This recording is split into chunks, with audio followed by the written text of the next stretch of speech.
The Andy Pollin Show.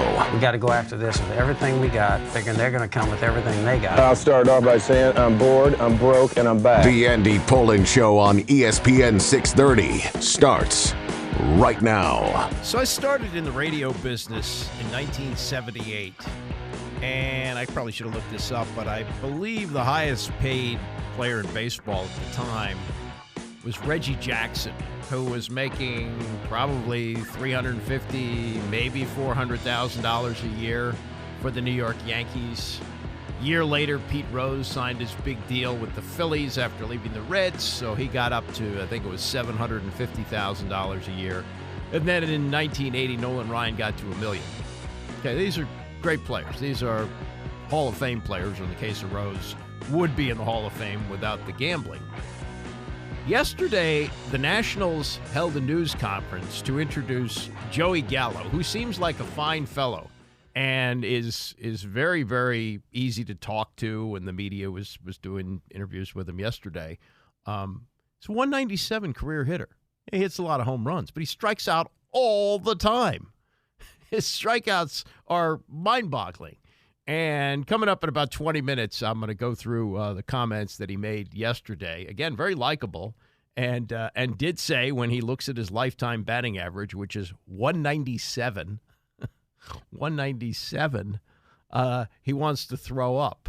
And I'll have a comparison to Mario Mendoza, whose name led to the Mendoza line when he was always hitting around 200 as a good fielding, very, very, very light hitting shortstop for the Pirates, for the Seattle Mariners, and he finished up with the Texas Rangers. You know, you live long enough, I guess you see everything. A $5 million a year, 197 hitter.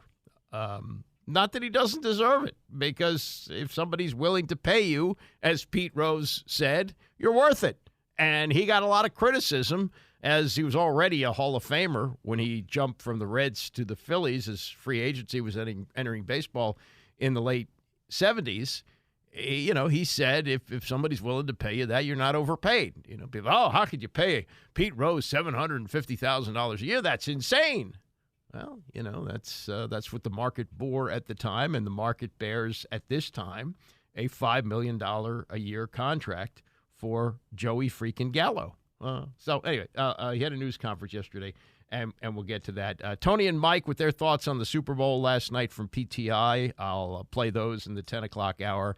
And yet another Joe Buck interview from 6 or 7 years ago, this one with Michael Phelps, actually before he won his last 5 medals at Rio. He was still an Olympic athlete at the time, now fully retired.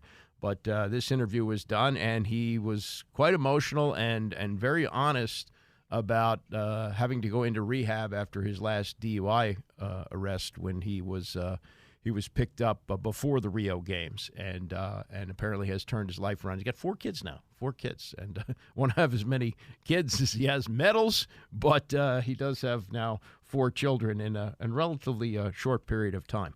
All right, let's get to the Commanders coach search, because I think that's on the front burner for today, and there are 3 more interviews that are due to take place. Now, I'm wondering about this. Dan Quinn, the Cowboys defensive coordinator, is supposed to get an interview along with Ben Johnson, whose name has been prominent from the beginning. In fact, I think for all the NFL, he's been the leading candidate, which leads me to believe that teams know he's going to the Commanders. It would seem that. But Adam Schefter's got another thought on that, and I'll get to that in a minute. But my feeling is the reason that Ben Johnson is still out there, and well, I guess another team theoretically couldn't hire him, but why other teams haven't waited to see, because I think they know he's coming to Washington. That's just my sense of it. I don't have any inside knowledge of anything. They're also talking to Aaron Glenn, who's the defensive coordinator. So the search group, which is Josh Harris, the owner, Bob Myers, the former general manager of the Golden State Warriors, who's an advisor, Rick Spielman, former general manager of the Minnesota Vikings, who's an advisor, and the new GM, Adam Peters. They're probably all hopping on Harris's private plane and going out to Detroit. I wonder about the Quinn thing. I don't think they're going to make a stop in Dallas to talk to him. If I were running the Commanders, I would say here's a ticket from Dallas to Detroit, and why don't you meet us there? I would think they would do it that way, but I don't know. I mean, these are guys who deal in a different stratosphere than I do, so it's possible they'll make a pit stop in Dallas and then head home. So we'll see. But I would think that by the end of the week, they're going to have a coach. Now, they have talked to Houston Texans offensive coordinator Bobby Slowick, so he's been interviewed. I don't think he would be a bad choice, and that there are a couple of other names I think that have been out there as well. But again, it does appear that Ben Johnson is their top choice, and it would seem with now only 2 jobs open and no other team waiting except for Seattle that he winds up here. But this is what Schefter said yesterday on the Pat McAfee show about the 2 jobs and who might take them. People have said here that they think Ben Johnson is going to Washington and Dan Quinn is going to Seattle. Yes. And I will bet you that at a minimum, one of those is not right. At a minimum. Okay. Maybe both. How about both of them not happening? So that means if Johnson doesn't wind up here and Dan Quinn doesn't wind up here, maybe it's somebody from Baltimore who they talked to yesterday. They interviewed Anthony Weaver, whose title is assistant head coach. He's also the offensive line coach, and Mike McDonald, who's the defensive coordinator. You can say, well, they lost, but I think McDonald did his job. You hold Kansas City to 17 points, you ought to win. Offense was the problem for the Ravens on Sunday. And so any of these names would be okay with me. I think that the whole picture revolves around this most important name, Adam Peters. They have something that they didn't have under Dan Snyder, a real live general manager. The joke of Vinny Serrato for a decade, the idea that Bruce Allen knew something about personnel, which he didn't. That was a disaster. And then, making a head coach in charge of personnel almost never works, and it didn't work with Ron Rivera. Ron Rivera may have been a very good coach, a defensive coach, and that's what he's interviewing for now, reportedly talking to the Rams after getting an interview with the Eagles before they moved on and hired Vic Fangio. I think he's probably a good coach. He's not a good CEO, obviously, and it was too much for him. He pretty much admitted that. He said the most fun he had was in the last 5 weeks when he was actually coaching again. Well, he didn't do a very good job coaching because the defense got worse, but he's clearly not cut out to be a CEO. And most people are not, So I think that whatever happens with the coach search, the most comforting name is Adam Peters. Adam Peters, who clearly knows what he's doing in putting together a roster because he helped to build this 49ers roster, which is going to a Super Bowl with Mr. Irrelevant, the last player picked. Now, I don't know if he, as they say, stood on the table to take Brock Purdy, but I'm sure he had some input in taking Brock Purdy with the final pick of the draft. All right, more follow-up from Sunday. This is Louis Riddick, who's, I think, one of the smartest people when it comes to analyzing the NFL. He has been in front offices before, including the front office here, and his name has been mentioned for front office jobs, but he stays in television, and he's very good in television. And he was on yesterday with Dan Patrick, and I guess it's, this is kind of like an annual Super Bowl drinking game. It's the Travis Kelce question. We asked it a lot last year, and after seeing what he did against Baltimore on Sunday, where he caught 10 passes on 10 targets in the first half, and had 11 for the game and rang up some numbers. Let me get to the Kelce numbers here because they're really incredible for what he has done. Not only passing Jerry Rice for most postseason catches, which is just unbelievable.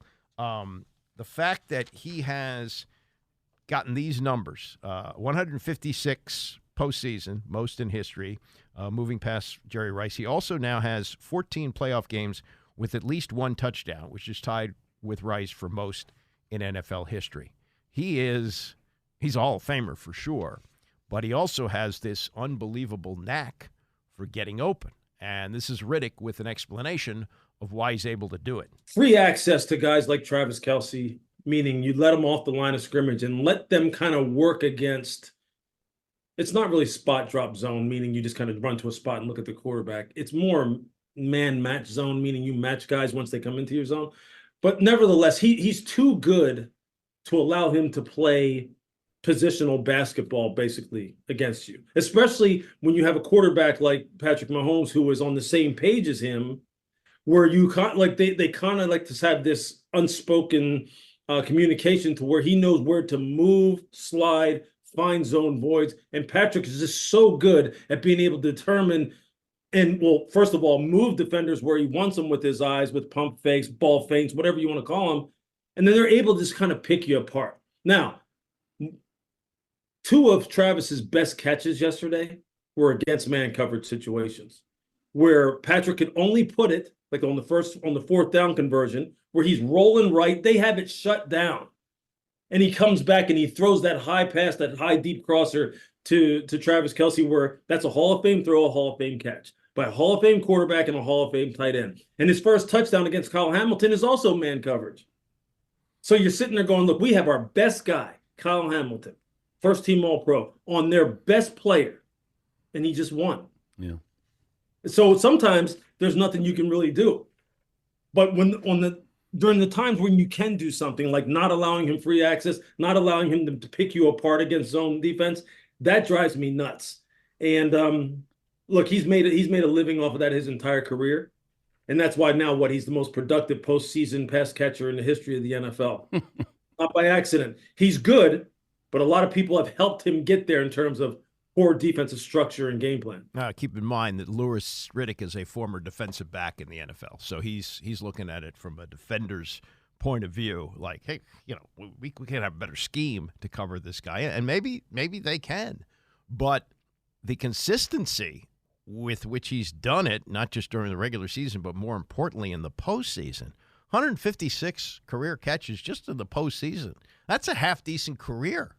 He's done that in the postseason, going past the greatest receiver of all time. I think Jerry Rice is to receivers what Wayne Gretzky is to hockey players. I think there's that much of a difference. And you look at the numbers, as the passing game has become more and more wide open in the NFL, and players are playing longer than they used to because of the advancements in medicine, and nobody's coming close to those numbers. So to me, Jerry Rice is the GOAT, and the fact that Kelce has more postseason catches than he does, and now 14 straight games with at least one touchdown in the postseason. Amazing. The other side of it is Lamar Jackson, and how do we look at Lamar Jackson, who's going to win his second MVP, but now has a 2-3 record in the postseason, and how do we justify saying that this guy is the quarterback that can take the Ravens to a Super Bowl and win a Super Bowl? I think he ultimately can, but he did not perform well on Sunday. There's no question about that. And that interception that he threw was terrible. I mean, he threw it into triple coverage in the end zone.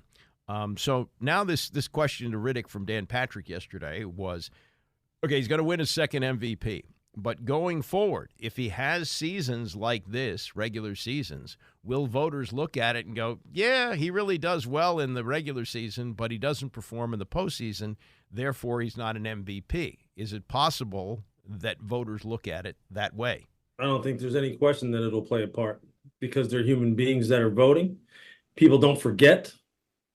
And maybe that's part of the whole MVP voting process that maybe needs to be reevaluated as far as, look, I think the people who are voting for MVP obviously understand that regular season and postseason success are totally different animals.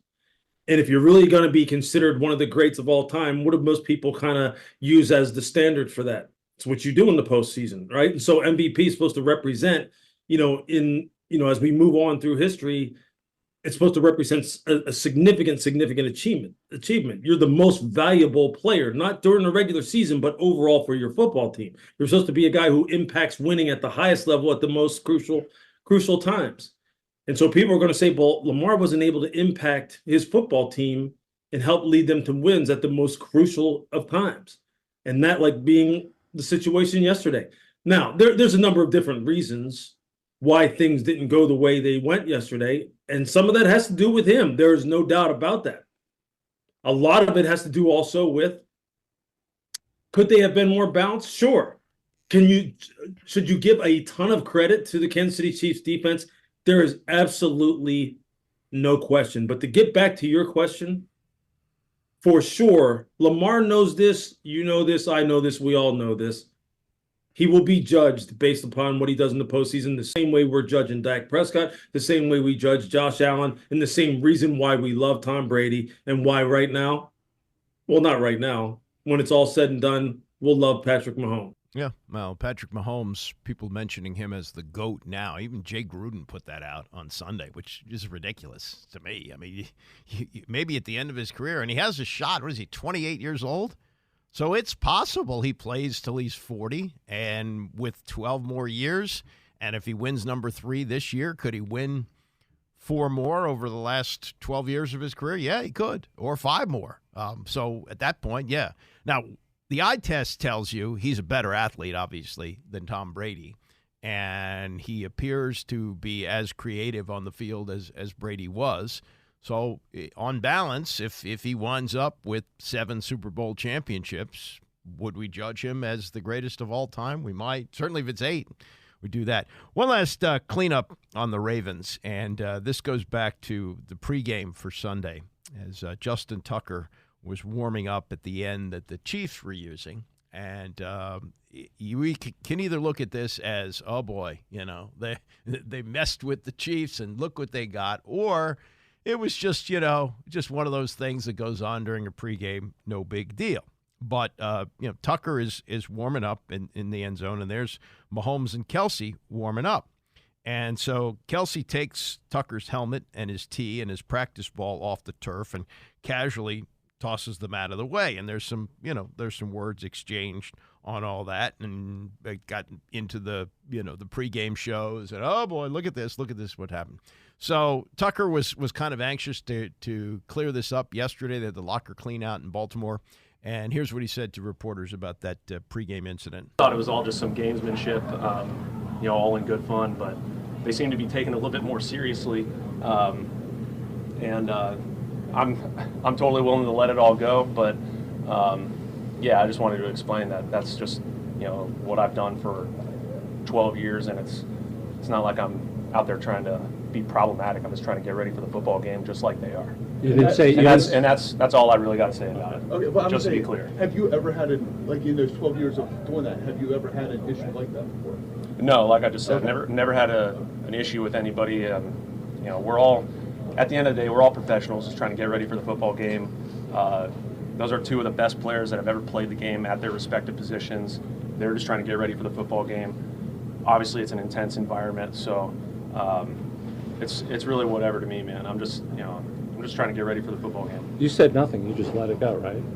Yeah, I was just getting ready for the football game. Justin, you've had an up-close view of Lamar's entire career. What would you want him to know about sort of how you guys think of him coming out of that game when he's getting a lot of scrutiny from the outside world? Yeah, thank you for asking about stuff that I actually want to talk about. I want to talk about the Baltimore Ravens and our bright future behind our elite quarterback. You're asking about Lamar, and I can't speak highly enough about him as a football player, as a person, his character, his leadership. He is a Raven through and through, and I couldn't be more proud to be his teammate and to help him along the way in his journey to bring the Lombardi Trophy back to Baltimore again. Justin Tucker, the multi-talented Justin Tucker, not only the most accurate kicker in the history of the NFL, headed for the Hall of Fame, he has a Hall of Fame opera voice. He will retire to do that. I don't know if you've seen any features on him, but he's one of the more accomplished opera singers, and that's what's in store for him after his NFL career is completed. But why not keep going? He's been doing it, he says, 12 years. He could probably go another 7 or 8, maybe more than that. Eventually these guys start to miss, but he really does not, and holds the record for the longest field goal in the history of the game at 66 yards. I mean, keep on ticking. Why not?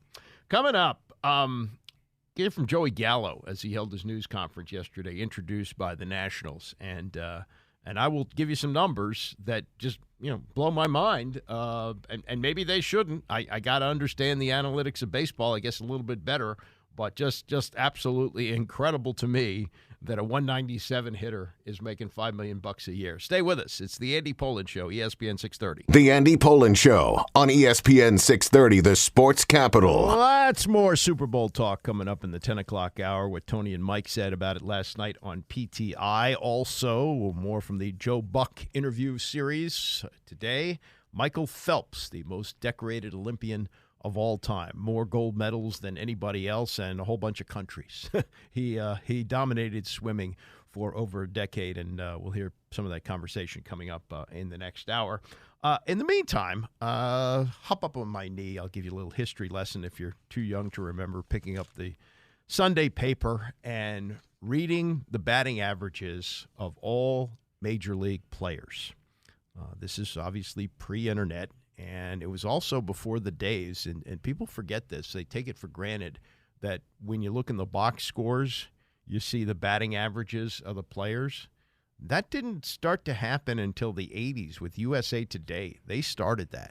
It used to be you picked up the paper and you saw, whatever it was, a player, Reggie Jackson, Pete Rose, Bill Freehand, whatever. Whoever you're looking at, you just see what they did in the game, 1 for 4 with a walk and a strikeout, home run, whatever. You didn't see the batting averages. So when the batting averages of all the players were printed in the Sunday paper, that was must read. And truth be told, it went to me with the crapper. So I would spend some time looking at the batting averages. And when you looked at it in that period of time in the 70s and the early 80s, you would see the name Mario Mendoza, who was always around the 200 mark. He sometimes hit a little bit higher than that, but not much higher than that. That's where he was. And in fact, for his career, he was a 215 hitter. That was his career batting average. And for 5 seasons out of the 9 that he played with the Pirates, the Mariners, and the Rangers, his batting average fluctuated between a whopping 180 and 199. And so you'd look at the averages and you'd see how close your favorite players were to the Mendoza line. Oh boy, he's really slumping. He's down near the Mendoza line. And players were talking about this privately in the 70s. And when ESPN came along, George Brett did an interview with Chris Berman, and he talked about it. He talked about, he was slumping a little bit, and his teammates were joking with him, hey, George, if you're not careful, you'll get to the Mendoza line. So that then became part of the Sports Center lexicon, and the Sports Center anchors would reference, the Mendoza line when a guy is slumping. Hey, he's going to get close to that. His stat line in 1979 was 198. He did improve a little bit towards the end and had a career batting average of 215. Now he did only hit 4 home runs during his career, not 400, 4 home runs. But, that was like, how does that guy stay in the major leagues? Well, he was a very good fielding shortstop. So he stayed around. And he wasn't really he played some third base too. He wasn't an everyday shortstop. He stayed in the majors because he had a good glove. They put him in as a late inning defensive replacement and things like that. Well, here comes Joey Gallo. And Joey Gallo has been an all-star a couple of times, was with the Texas Rangers. He came up with them in 2015, and he hits home runs. He has 198 career home runs in 863 games. But he also has struck out 1,190 times. So roughly strikeout and a half per game. 863 games, 1,190 strikeouts, and he has struck out 42.8% of his bats. They did that last year. Whiffed on 44.3% of the pitches. So he's home run or bust. He's home run or he's strikeout. And last year for the Minnesota Twins, he hit 21 home runs in 332 plate appearances, 142 strikeouts. But he did hit 21 home runs. And in the modern analytics of baseball, the batting average is not that big of a deal anymore. I mean, that to me was everything when I was a kid. Oh, yeah, he's a 300 hitter. that guy's a 300 hitter. He's a star. He's an all-star. Now, with the higher analytics and the numbers that they look at, it's much different than that. So here he comes to the Washington Nationals. He's 30 years old, and he can hit bombs. Yeah, he strikes out all the time, but he hits bombs. So in talking to reporters yesterday, they asked, what they expect his role to be. He has played first base. He plays outfield and says to them that he's willing to do both. Obviously, it's been whirlwind because you're meeting a lot of new people. But, yeah, I think the plan is for me to play some outfield, also play a little first base, and kind of just help out where I need to help out. I do take pride in being able to move around the field and whenever play any position, essentially. So that's kind of what I told him is, hey, wherever you need me to play, I can play. That's not a big deal. I'm pretty versatile. So, yeah, it's exciting. I've heard nothing but great things about him, too. Players love him. Seems like media loves him, and everybody that meets him loves him. So very excited to get around him and kind of see what kind of energy he has. And it's always fun.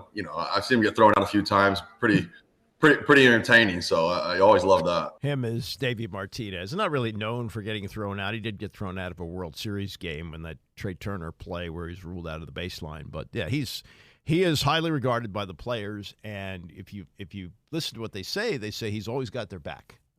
They love that. And it's an unusual situation, too, that you have a World Series winning manager who stays around for the rebuild.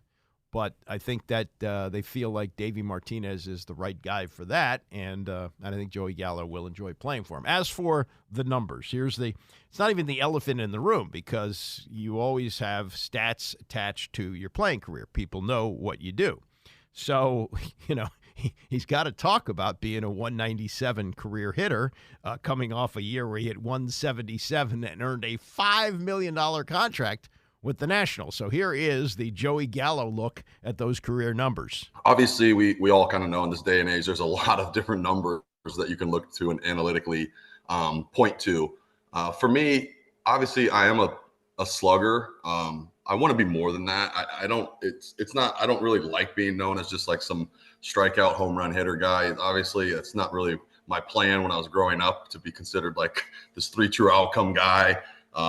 But it's just kind of the way I've always swung and just kind of the player I was. But for me, I want to get back to like these putting the ball in play more. I thought last year I struck out too much.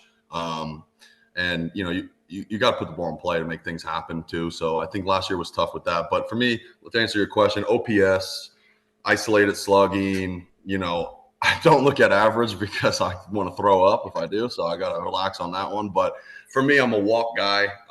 That's my singles a lot of times is getting on base, drawing walks, maybe having an 8-pitch at bat.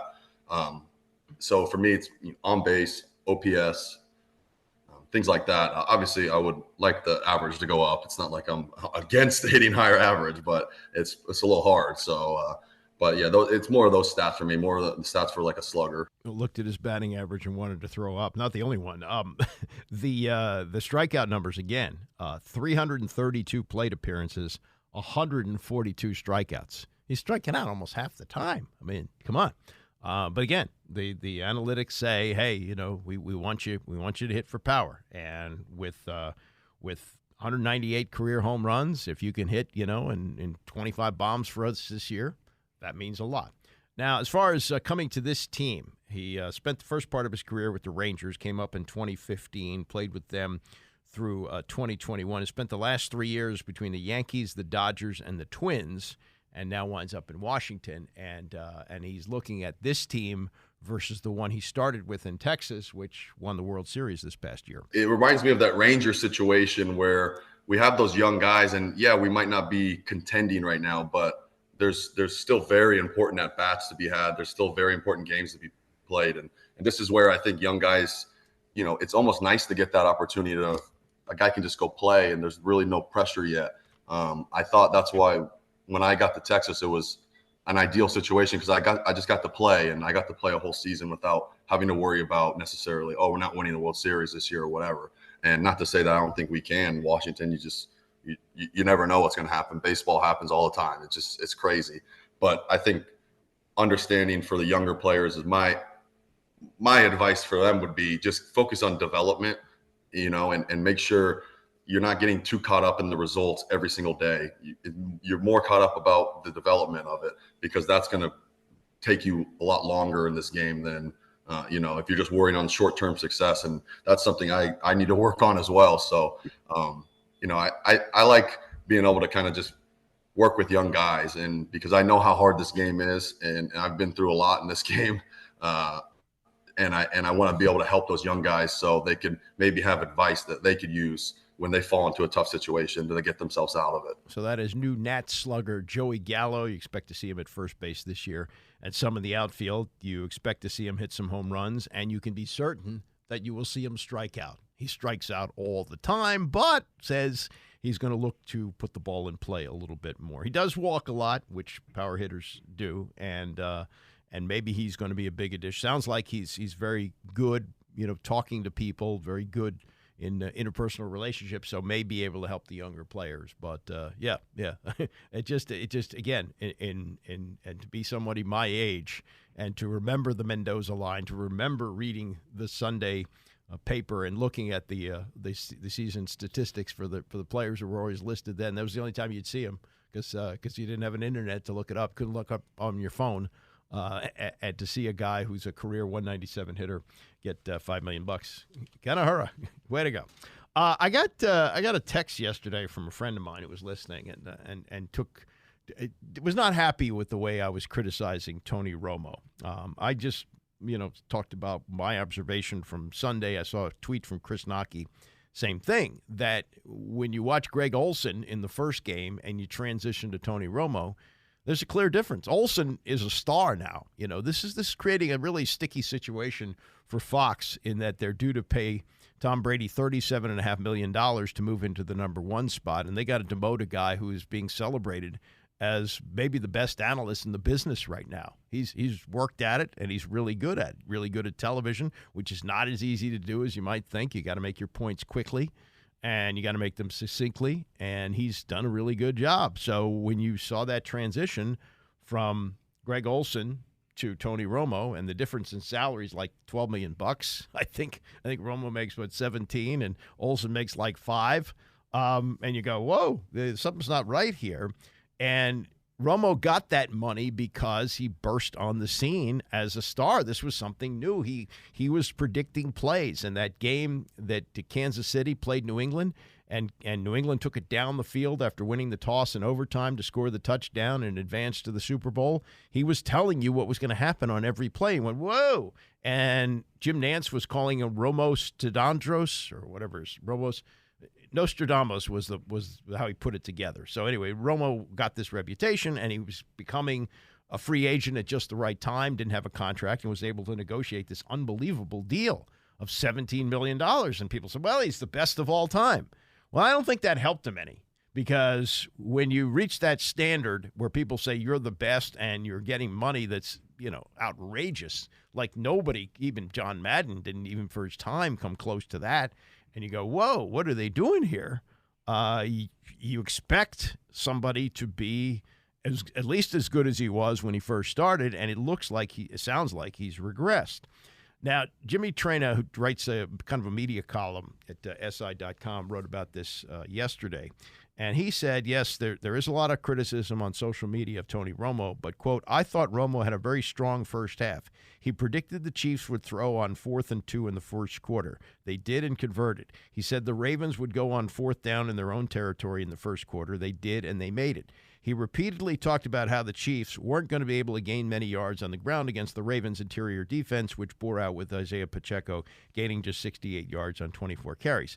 As I said, when Romo gets himself in trouble is when he goes over the top. Lamar Jackson catching a pass that was deflected and running for 13 yards was a cool play, but it was also a fluke play and not one of the greatest plays in NFL history. That was total hyperbole by Romo, and he would have been better served in moments like this not to be so declarative. And I think that is one of the problems that we get to with him, that he gets overly excited and he makes these statements. And I gave him a break on this because he's younger, but I saw that Chris Russo absolutely torched him for this. This was the playoff game the week before. I forget the exact play, but there was a ball that was fumbled, and the offensive player pushed it out of bounds, but he pushed it out of bounds a few yards ahead. And there's a rule that you can't advance a fumble. And it goes back to 1978. Romo said, that's the rule that they changed because of the Franco Harris play. He was confusing the Dave Casper play from 1978 with the Immaculate Reception. And those plays not only happened, 6 years apart, they were different players from different teams, from rival teams. And it was, in fact, in a regular season game, it was the Oakland Raiders playing the San Diego Chargers. And there was a ball at the end of the game that was thrown to Dave Casper, who fumbled it and then kind of pushed it along and then fell out in the end zone for the game-winning touchdown. And that's when they changed the rule. Like, you can't do that. So Romo was confusing that. And if you're going to say something like that on national TV, you need to be factually correct on it. And he was just way off on it. I mean, it wasn't the same team. It wasn't the same player. It wasn't the same game. It was a totally different thing. And so you come off looking bad on that. And Jim Nantz, who's my age, I think he's like a year younger than I am, he probably knew that and probably should have corrected him, but didn't on the air. And there's also, when these things start to snowball and people speculate, there's also been talk that, maybe Romo and Nantz aren't getting along so well. At one point, they were great buddies, and there was, in Romo's contract, it said that the only play-by-play announcer he was ever going to work with was Nantz. And Nantz would take off to do, I think it was golf. It wasn't the Masters. Maybe it was the Masters. Yeah, he would take off. No, the Masters wouldn't conflict with that. It was whatever it was. He was taking off to do golf for a weekend, and Romo was off too. They didn't have a substitute announcer for the number one game. The number two team moved up, and he didn't work. He stayed home, watched television that weekend. So, look, I think, again, the contract is really what works against him in many ways. Like, if he didn't have a contract that made people go, $1 million a game? Really? Then I think he'd get more latitude.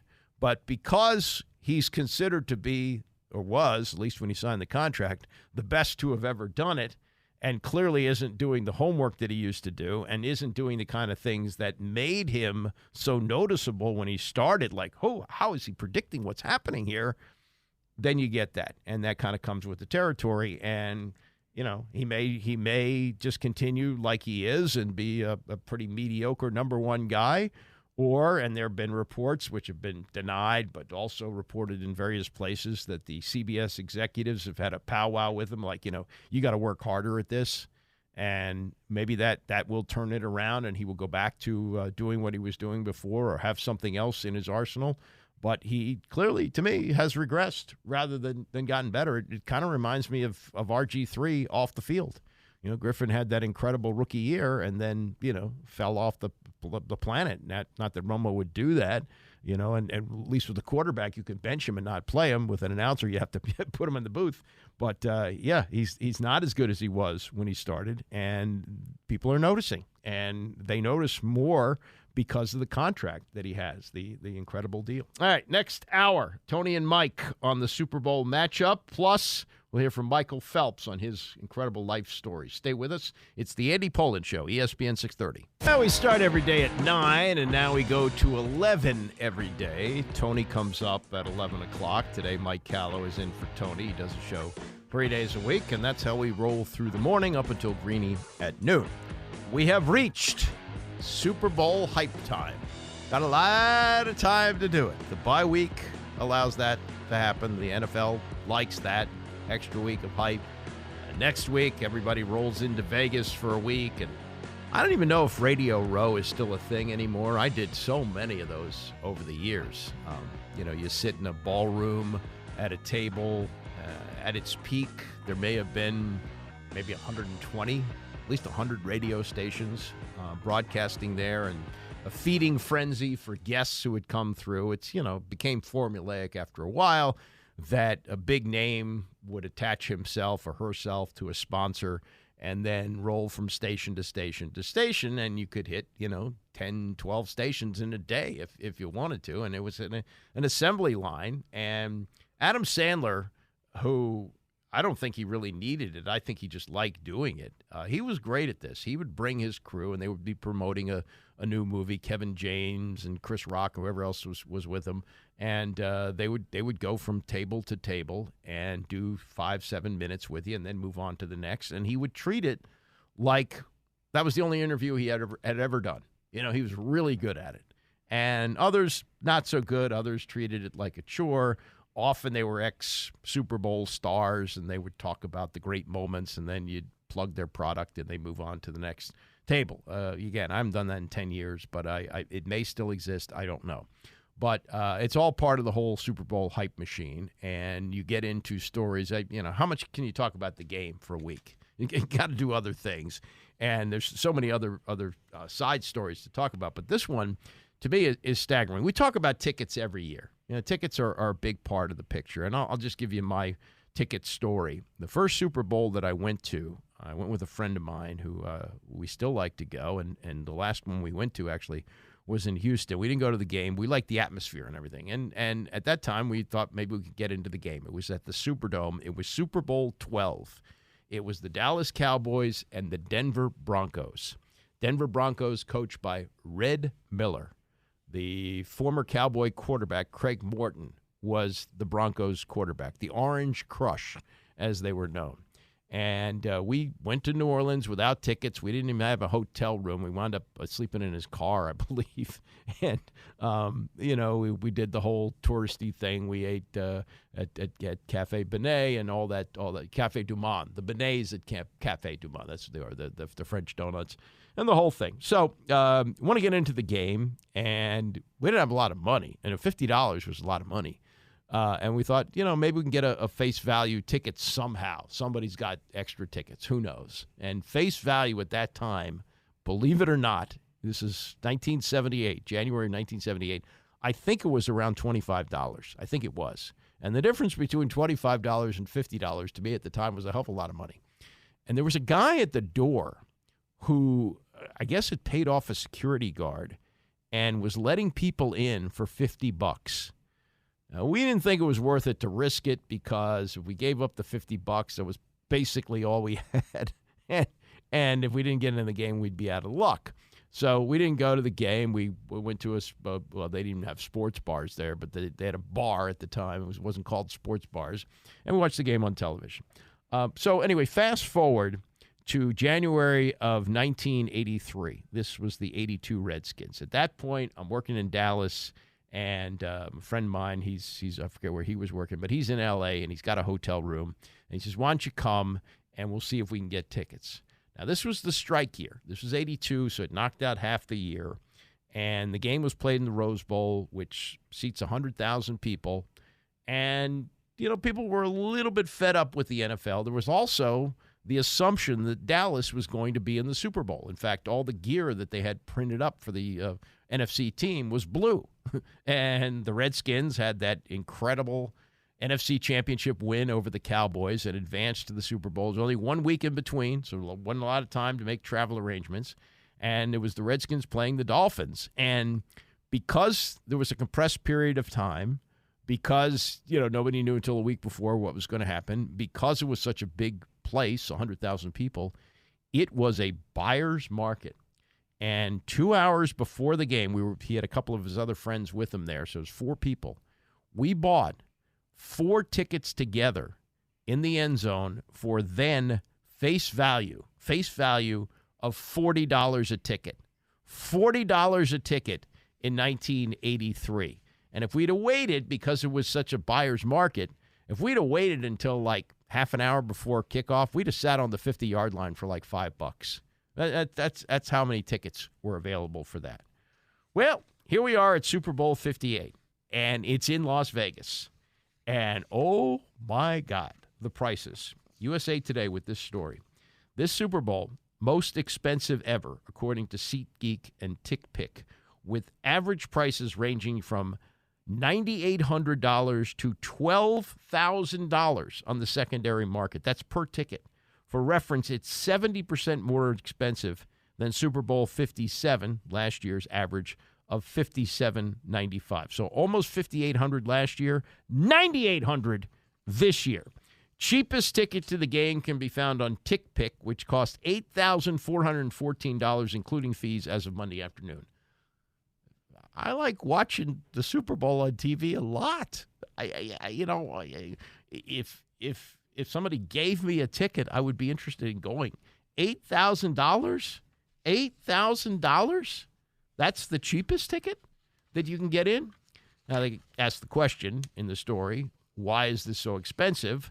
The reason is prices are higher than normal because the demand is higher than normal. People want to go to Vegas, and they want, while they're there, to go to the Super Bowl. Last year it was in Houston, and I guess it wasn't as much of a desirable place. And then as far as the matchup goes, this will be the fourth Super Bowl in 5 years for Kansas City, so it's not like, people the first time around for the Chiefs, we've been waiting 50 years for this. No, they've been regulars.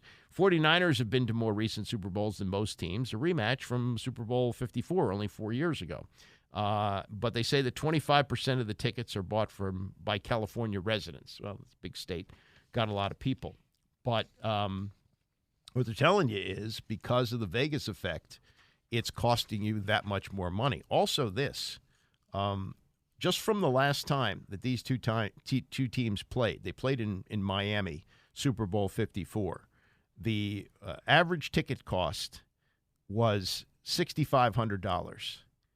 Now, just 4 years later, it's over $12,000. So it's almost double in 4 years. Almost double. Super Bowl 55 in Tampa, average price close to $12,000. It actually dropped a little bit. It shows you how much people care about professional football in Los Angeles when they played at SoFi Stadium, Super Bowl 56, which the Rams, the hometown team. The team playing in its own building. You'd think the demand would be through the roof. No, average ticket price dropped by almost $2,000 to $10,000, and then last year dropped again. And it wasn't Houston last year; it was Glendale. Glendale, Arizona, with the Eagles playing the Chiefs, $8,900, and now it's up to over $12,000 to get in. Just absolutely incredible. I remember the one that took place in '94. So that's 30 years ago. It was in Atlanta, and that became a real seller's market because Atlanta is a hub, easy to get to. So there were a lot of travel businesses that started Super Bowl trips, and they brought a lot of people there figuring they could buy tickets. I actually know a guy who's since passed away who ran a travel business, and he took a bath on that because he had to get tickets for all his people. And at that time, face value was maybe $300 a ticket, something like that. He was paying $1,500 a ticket just to get his people in, and he wound up taking a loss on the trip. That's how many people just came without tickets. But it's a crazy game, and you see these brokers all over the place. I remember here's another ticket story. This was the one in San Diego. So this would have been January of 1998, I guess. Yeah, it was the one where the Denver Broncos won their first one, beat Green Bay in that. And was going to lunch with a couple of people I knew, and one of the guys who came along with us, I didn't know him, but he was an agent. And we're walking along, and when you walk along the street during Super Bowl week, people are always asking you about tickets. Sometimes they're brokers who want to buy low and sell high, but there are always people asking about tickets. So we're walking to lunch, and somebody says, hey, you got any tickets to sell? And the guy we were with, who is an agent, and what agents do, because each player in the NFL gets 2 tickets to the game, he had tickets from his clients who they said to him, hey, we're not going to the game, but sell the tickets and give me the money. You can take your cut, agent's cut, whatever it was. So we're walking, and he says, yeah, I got a couple of tickets. He pulls the tickets out of his pocket, and the price, I forget what the guy paid, but it probably was at least double face value. So let's say it was $1,200 for a pair of tickets. He peeled off 12 $100 bills and gave him the 2 tickets, and the agent said, I'm buying lunch. It's again, there's no greater joy for me than watching the game on television. I like the commercials. In fact, I was telling John Matthews, the news director, this morning. I would go to these Super Bowls during the ESPN years that I was with Tony, the 6 years we would go to the Super Bowls, and Tony was still writing for the Post. And when he would write his column, he liked to write it off the TV because he said most of the people who read the column had watched the game on TV and hadn't been there, so they wanted the shared experience with him of watching it, so he needed the commercials. So he would get a great press box seat, Washington Post columnist, and he would go into the tent and watch the game on TV and write about the commercials and the other things that he observed during the game. And he said, do me a favor, go get my seat cushion that they put there and bring it to me in the tent. And I'd bring him the seat cushion. Sadly, I couldn't sit in his seat. I had an auxiliary press box seat, but he had a really nice seat at the game. Really good stuff. Anyway, speaking of Tony and Mike, this was their take on the matchup in the Super Bowl yesterday on PTI. 4 years ago, the Chiefs beat the 49ers. 49ers had Jimmy Garoppolo then. The Chiefs had Tyreek Hill. The 49ers were up 20-10 with 6 minutes and change to go. And the Chiefs got 3 touchdowns in the last 6 minutes. Well, the 49ers are a slight favorite here. What are your initial thoughts? Well, they were a slight favorite. I mean, just listening a few minutes ago, I heard the money had moved to Kansas City, and Kansas City's now a 1-point favorite. Now, I don't care about any of that.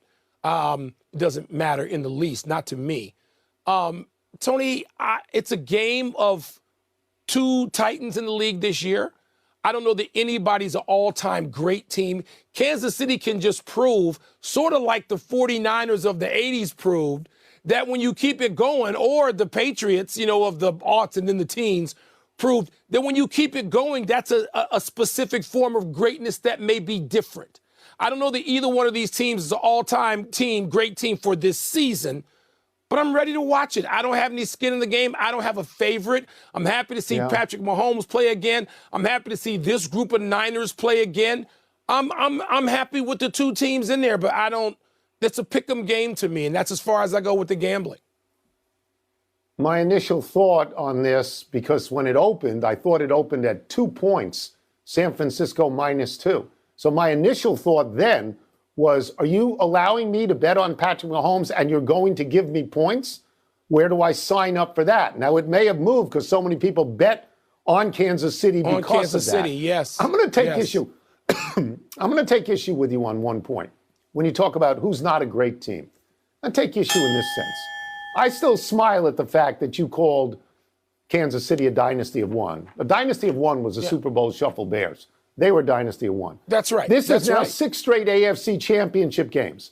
This is 4 years in the last 5 into the Super Bowl. Mike, I think they call it recency bias. If we didn't see the Patriots looming so large with everything they've done over the last 15 years, we would realize that this is historic what Kansas City is doing. There aren't 5 teams that have ever done this, and I think they are on the verge, if they win this game, of being called a great team. And I'll tell you this, that Kelce and Mahomes and Andy Reid, they're going to the Hall of Fame, and maybe more are going too. There's no doubt about that. By the way, though, there's magic there. Yes, and it's overall magic. It's extended magic. Yes. I don't see that as singular season magic, and we did see the cumulative. Patriots. We just saw the Patriots do it. So recency, and I understand that. I just saw the Patriots. I just saw them do it. So, right. But I'm saying from a historic context, from a historic context, there aren't 5 teams have ever done it. Yeah, I mean, you think of the first team that did this, the Miami Dolphins, who had the undefeated season, beat the Redskins, and then beat Minnesota the following year. Pittsburgh, back-to-back. I don't think the Cowboys ever did back-to-back. I don't think they did. Denver did back-to-back. The Patriots have done back-to-back. So they're an elite company. And the fact that they won a Super Bowl last year and 4 years ago, so that would be 3 over, 4 years or 5 years, whatever it is, 3 over 4. Yeah, I think it's 3 over 4. I mean, that's incredible stuff. Some more numbers. The 17-point comeback that the 49ers had against the Lions, that ties the NFC record. The other is the 49ers in a win over the Falcons in 2012. Largest AFC title game comeback is 18 points. The 49ers with 38 playoff wins. I would have assumed that New England would have the most playoff wins. No, they're tied for second with the Packers, who've been around forever. Now, they didn't play many playoff games back in the day. Usually the way it worked, unless you had a tie in a division, the 2 division champions would play for the championship. That was it. You had a Western and Eastern, and that was it. You didn't have all these rounds of playoffs. Brock Purdy now has 4 playoff wins for his career. This is his second year. Only Ben Roethlisberger, 5, has more than Purdy over the first 2 seasons, and Purdy can tie him with a Super Bowl win over the Chiefs. Lions on the road. They've now lost 14 straight against the 49ers, longest active streak in the NFL. Detroit had that against Washington, where they had not won. I don't think the Lions ever won a game at RFK. Their losing streak had dated back to Griffith Stadium, and they finally won at FedEx Field. Chiefs scored exactly 0 points in the second half on Sunday, makes them the first team since 2010, the Steelers, to go scoreless in the second half of an AFC title game and win the game. I mentioned earlier and this is staggering when you think of Jerry Rice and not just the regular season catches that he has, but how many times the 49ers were in the playoffs, winning all those Super Bowls. Travis Kelce now has more postseason catches than Jerry Rice, 156 to 151, and they're tied with the 14 straight playoff games with at least one touchdown catch. Patrick Mahomes will become the first player to start 4 Super Bowls before the age of 30. He also won his 14th postseason game, which is tied for the 3rd most in NFL history, trailing only Tom Brady and Joe Montana. So there you go. There's a number that down the line you can look at. 14 postseason wins. Brady with 35. And Joe Montana, who's in the GOAT discussion, 16. So Mahomes is only 2 behind him, and he's 28 years old. Ravens have won 66 games over the past 6 years. That's tied for second most in NFL history for a team that didn't make the Super Bowl during that 6-year span. Only the Chargers, who won 67 games between 2004 and 2009, won more without making the Super Bowl. Yeah, Phillip Rivers was pretty damn good. Not good enough to get them to the Super Bowl, but pretty good. And then last repeat champion was the Patriots, 03 and 04, going back-to-back, so the Chiefs can do this. The matchup of the coaches, Andy Reid and Kyle Shanahan, this is the 4th time in NFL history that 2 coaches have met in a Super Bowl at least 2 times. Haven't seen this happen since Tom Coughlin's Giants played the Belichick Patriots 2 times over 5 years. And Mahomes is now 3-0 as a playoff underdog in his career. Don't bet against Mahomes. And the Chiefs opened as a 2.5-point underdog, and that I think is either a pick'em game now or 1 point. It'll change as the betting goes on throughout the week, but those are some of the numbers. All right, Mike Callow's coming in next for Tony. I will see you back here tomorrow morning at 9 a.m.